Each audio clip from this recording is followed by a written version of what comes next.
Muthuselvam மதர்மன் YouTube சேனல்கள் அனைவருக்கும் என்னுடைய இனிய இரவு வணக்கம். தற்போதைய நிலவரப்படி புதிய காற்று சுழற்சி ஒன்று உருவாகி இருக்கிறது.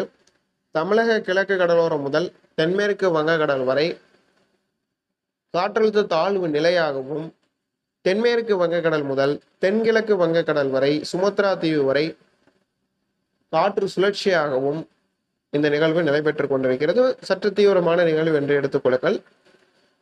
இந்த காலகட்டங்கள்ல மழை அப்படின்னா குளிர் தான், ஆனா மழை கிடைக்கும். இந்த காலகட்டங்கள்ல நீ வரக்கூடிய அடுத்த மூன்று நாட்கள்ல மழை தமிழ்நாட்டில் இருக்கு. முக்கியமாக எந்தெந்த பகுதியில மழை பெய்யும் என்பதை நம்ம இப்ப முதற்கட்டமா பார்க்கலாம். அறுவடை விவசாயிகள் எச்சரிக்கையா இருங்க. இது பனிக்காலம், மழை பெய்யுமான்னு நினைக்கிறவங்களுக்கு மழை பெய்யும். நாளையிலிருந்து இன்னைக்கு நைட்ல இருந்து பெய்ய ஆரம்பிக்கும். கிளைமேட் சேஞ்ச் இன்னைக்கு நைட்ல இருந்து மழை பெய்ஞ்சு அப்படியே மேகங்கள் வர ஆரம்பிக்கும், மழை பெய்யும். எந்தெந்த மாவட்டங்கள் அப்படின்னா திருவள்ளூர், சென்னை, செங்கல்பட்டு, புதுச்சேரி, விழுப்புரம், கடலூர், நாகை, மயிலாடுதுறை, அரியலூர், பெரம்பலூர், திருவண்ணாமலை பகுதிகளில் மாவட்டங்கள்ல இன்று இரவிலிருந்து நாளை அதிகாலை வரை ஒரு சில கடலோர கோஸ்டல் ஏரியாஸஸ்ல மிதமான மழை இருக்கும். முதற்கட்டமாக வட மாவட்டங்கள், இரண்டாவது கட்டமாக டெல்டா, மூன்றாவது கட்டமாக தென் மாவட்டங்கள். ஆக முதற்கட்டமாக நாளை காலை புதுவை, கடலூர், விழுப்புரம், திருவண்ணாமலை மாவட்டங்களில் கனமழையும், நாளை மதியம் புதுவை, கடலூர், விழுப்புரம், திருவண்ணாமலை மாவட்டங்கள் ஒரு சில இடங்களில் கனமழை முதல் மிக கனமழையும், 25ஆம் தேதி பரவலாக வடகடலோரம், வட மாவட்டங்கள், டெல்டா மாவட்டங்கள், டெல்டா கடலோர பகுதிகளில் பறந்து விரிந்த அளவுல மழையும், தென் தமிழக மாவட்டங்களில் 25ஆம் தேதி இரவு அல்லது 25ஆம் தேதி காலை மதியம் முதல் தொடங்கி 25, 26, 27 வரை தென் மாவட்டங்களிலும் மழை இருக்கிறது. முதற்கட்டமாக இன்று 23ஆம் தேதியிலிருந்து 3 தினங்கள் வட தமிழகம் டெல்டாவிலும், 25லிருந்து 27 வரை 3 தினங்கள் தென் தமிழக மாவட்டங்களிலும் மழைப்பொழிவு இருக்கும்னு எதிர்பார்க்கலாம். ஸோ இந்த மழையை பொறுத்தவரையில இந்த காலகட்டங்கள்ல வருவதற்கு என்ன காரணம்? சிஸ்டம் இப்பெல்லாம் முன்னாடியான ஆண்டுகள்லாம் சிஸ்டம் ஜனவரியில வராது, இப்போது ஏன் வருகிறதுனா இந்த எஸ்எஸ்டி அமைப்புகள் சப்போர்ட்டா பே ஆஃப் பெங்கால்ல தமிழக கிழக்கு கடலோர பகுதியிலிருந்து கடலூர்ல இருந்து ஒரு 250 கிலோமீட்டர் தொலைவில் எஸ்எஸ்டி கொஞ்சம் சப்போர்ட்டிவா இருக்கு. அதனால நிகழ்வு சற்று மேல் எழும்பி வருகிறது.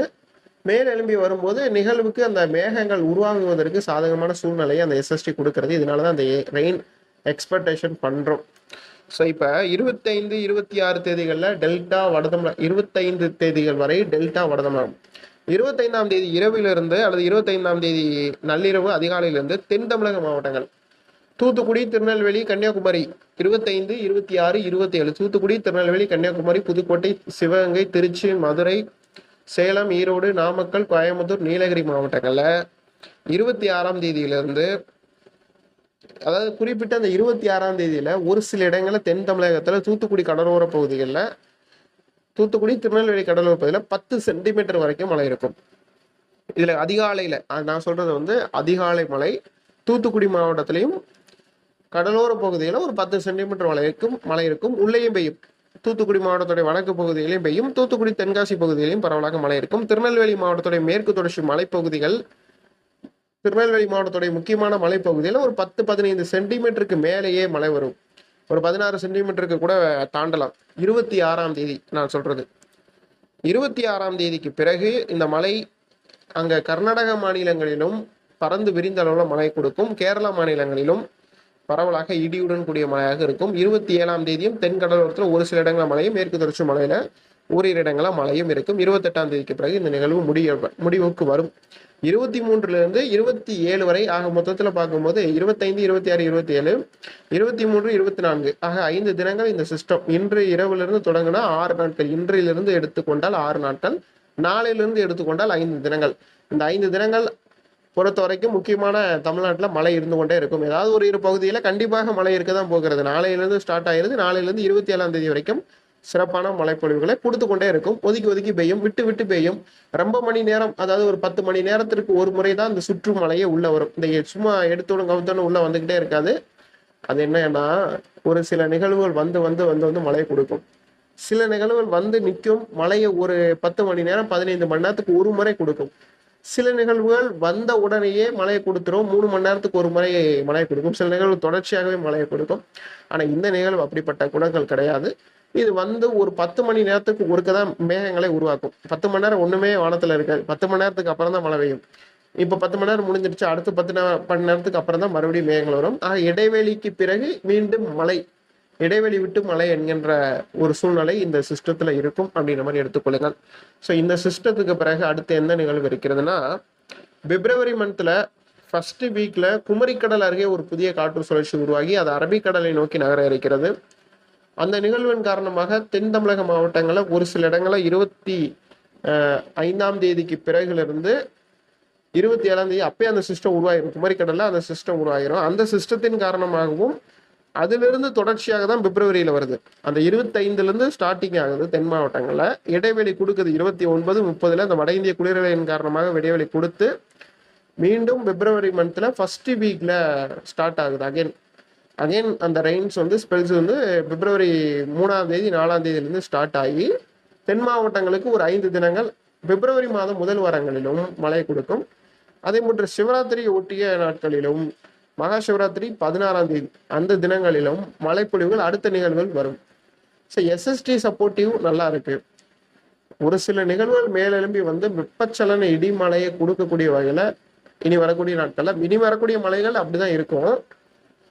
மார்ச் மந்த்ல ஏதாவது ஒரு பெரிய நிகழ்வுகள் இருக்கலாம் இந்த ஆண்டு தமிழ்நாட்டுக்கு அல்லது அரபிக்கடல் பகுதிகள். அதை பற்றி நான் வரக்கூடிய நாட்கள் சொல்றேன். ஆனா அடுத்தடுத்து நிகழ்வுகள் இருக்கிறது, இது போன்ற நிகழ்வுகள் அடுத்தடுத்து இருக்கிறது.